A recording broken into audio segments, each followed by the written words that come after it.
are some of the young players that you think could make an immediate impact or need to make immediate impact would be maybe even a better question.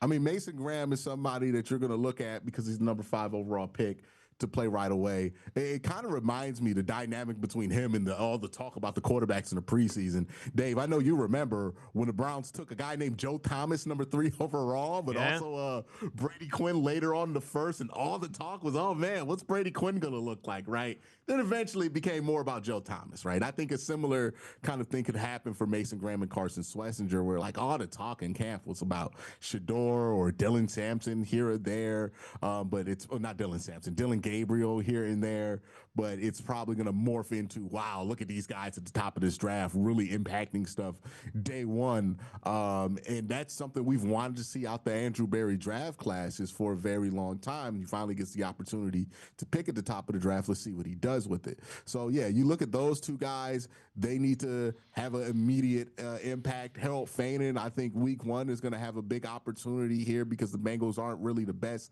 coverage linebacker team in the NFL. And I think the Browns are going to try to use these linebackers in conjunction with the running backs to kind of create a lot of conflict there in the middle part of the field. So we'll see how it goes down. But if you're looking at guys who are going to have impacts, look at the top of this draft. Yeah, and when you think about what went wrong last year, a lot, but the middle of that defense was really soft, and teams ran on them.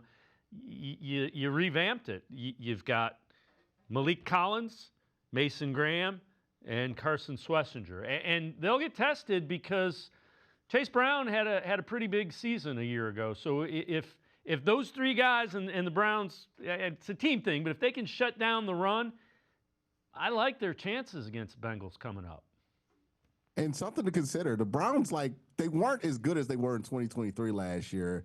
But they were still one of the best run-stop teams in the NFL. They weren't the most consistent run-stop team, as you alluded to, but they were still up there, able to create those run-stops on a consistent basis.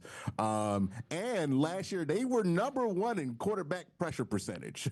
They didn't get home as much as they did in 2023, but this defensive line that we all look at and say, hey, it's much better this year.